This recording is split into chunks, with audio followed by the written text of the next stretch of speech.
Chapter 11. The Farewell Discourse. Personal life is a deception of the flesh, an evil. True life is the life which is common to all men.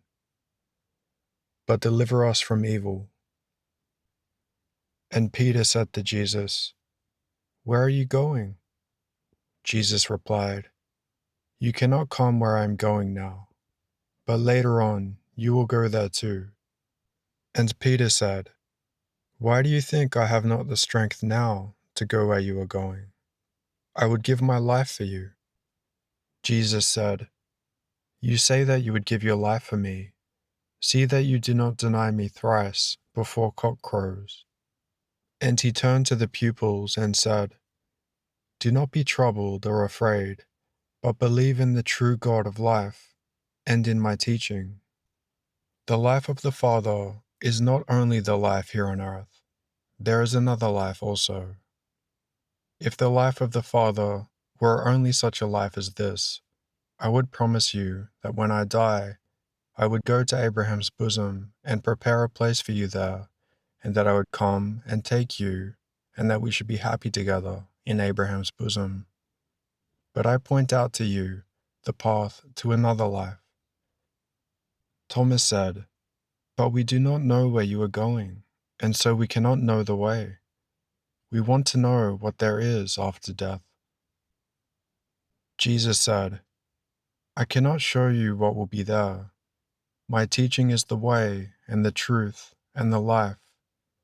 It is impossible to be joined with the Father of life except through my teaching.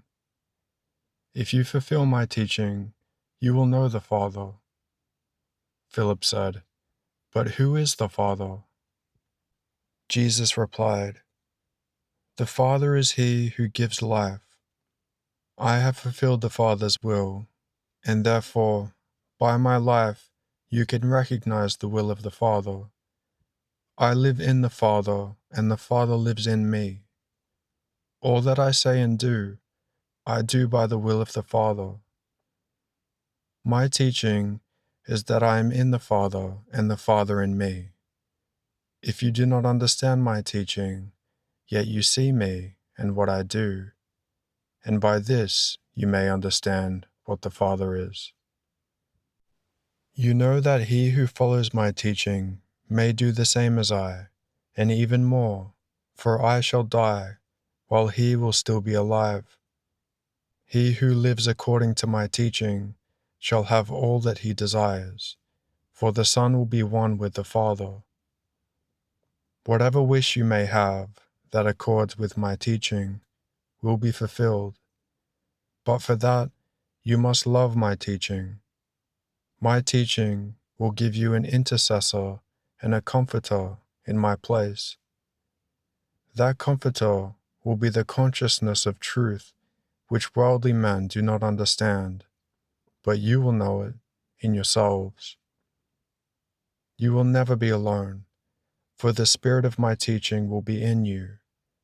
I shall die, and worldly men will not see me, but you will see me, because my teaching lives, and you will live by it. And then if my teaching is in you, you will understand that I am in the Father, and the Father in me. He who fulfills in my teaching will feel the Father in him, and my spirit will live in him." Then Judas, not Iscariot, said to him, "But why cannot all men live by the Spirit of truth?" And Jesus replied, "The Father loves only him who fulfills my teaching, and only in him can my spirit abide. My Father cannot love him who does not fulfill my teaching, for that teaching is not mine, but the Father's. This is all I can tell you now, but my Spirit, the Spirit of truth, which will take up its abode in you after I am gone, will reveal all things to you, and you will remember and will understand much of what I have told you, so that you may always have a peaceful spirit, not the peace that worldly people seek, but such peace of mind that you will not fear anything." If you fulfill my teaching, you need not regret my death. I, as the Spirit of truth, will come to you and settle in your hearts together with a knowledge of the Father. If you fulfill my teaching, you should rejoice, for instead of having me with you in the flesh, you will have the Father with you in your heart, and that is better for you. My teaching is a tree of life. The Father is he who tends the tree. He prunes and cherishes those branches on which there is fruit, that they may yield more. Hold to my teaching of life, and you will have more life. As a shoot lives not of itself, but by being part of the tree, so you will live by my teaching. My teaching is the tree, you are the shoots. He who lives by my teaching of life will bring forth much fruit, for without my teaching there is no life. He who does not live by my teaching withers and perishes, just as dead branches are cut off and burnt. If you live by my teaching and fulfill it, you will have all that you desire. For it is the will of the Father that you may live the true life and have what you desire. As my Father has given me what is good, so I give you the same. Hold on to this good. I have life because the Father loves me, and I love the Father. You too should live by that same love, and if you live by it, you will be blessed. My commandment is that you love one another as I have loved you. There is no greater love than to sacrifice one's life for others, as I have done. You are my equals if you do what I have taught you. I do not consider you as slaves to whom orders are given, but as equals. For I have explained to you all that I have understood from the Father. You do not choose my teaching of your own will. You choose it because I have shown you the one truth by which you can live, and from which you will have all that you wish. The whole teaching is to love one another. If the world hates you, do not be surprised. It hates my teaching. If you were at one with the world, it would love you. But I have taken you out of the world, and for that it will hate you. If they have persecuted me, they will persecute you also, and they will do all this because they do not know the true God. I explained to them, but they did not wish to hear me. They did not understand my teaching because they did not understand the Father. They saw my life, and my life showed them their error, and they hated me yet more on that account. The Spirit of truth, which will come to you, will confirm this to you, but confirm it yourselves. I tell you this beforehand, that you may not be deceived when they persecute you. They will cast you out. They will think that by killing you, they are doing what pleases God. And they will do all this because they do not understand either my teaching or the true God. I tell you this beforehand, that you may not be surprised when it comes about. So I go now to that Spirit which sent me, and now that you understand, you need not ask me where I am going to. Before this you were grieved that I did not tell you whither I go. But I tell you truly that it is well for you that I am going.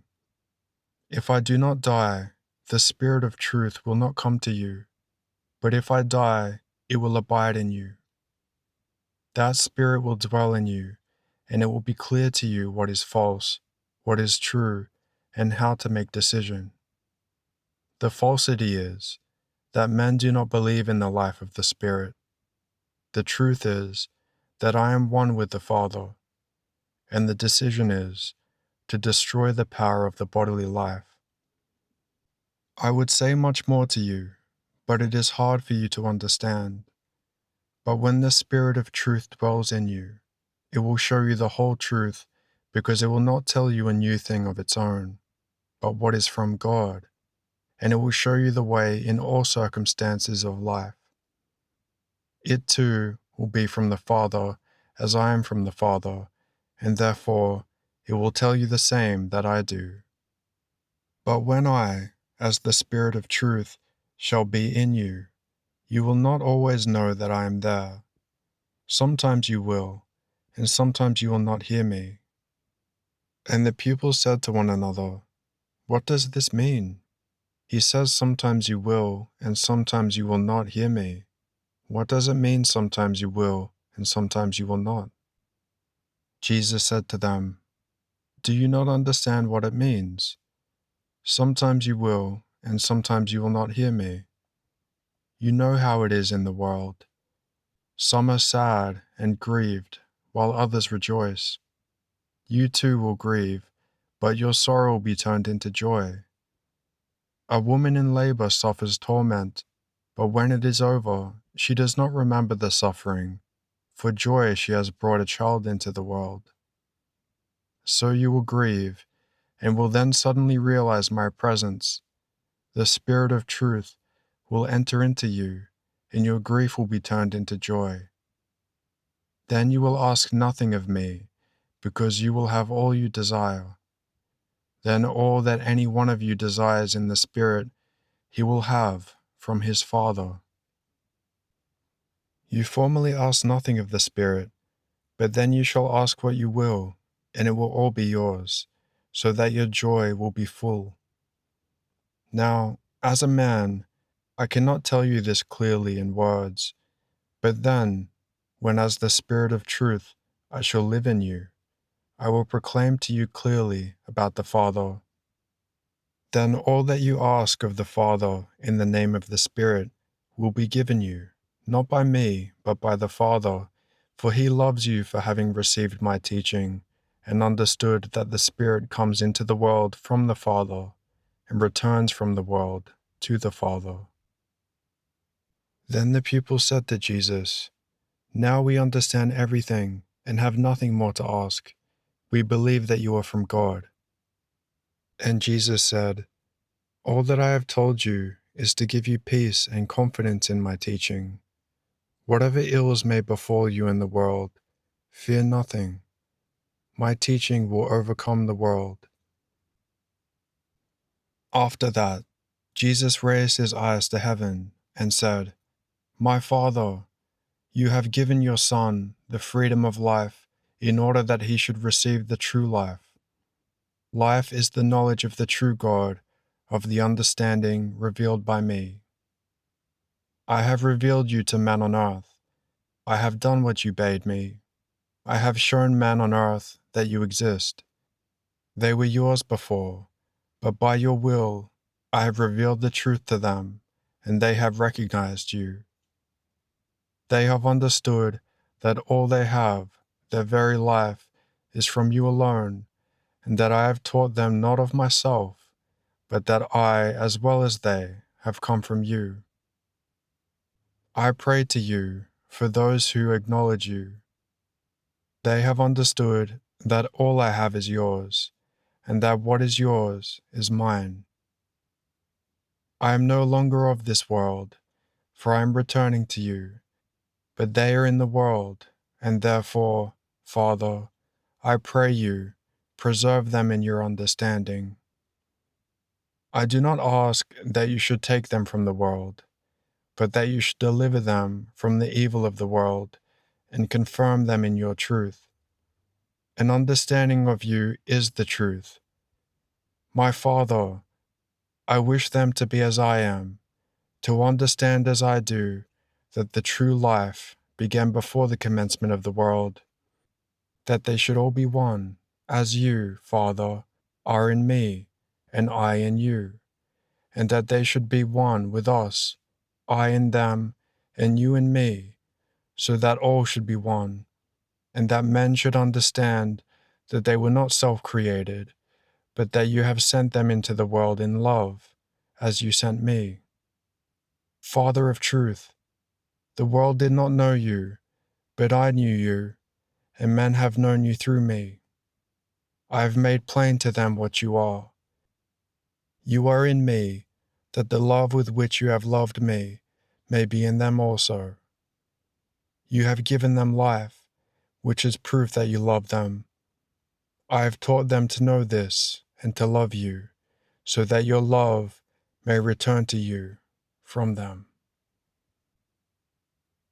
And so, for a man who lives not the personal life, but the common life in the will of the Father, there is no death.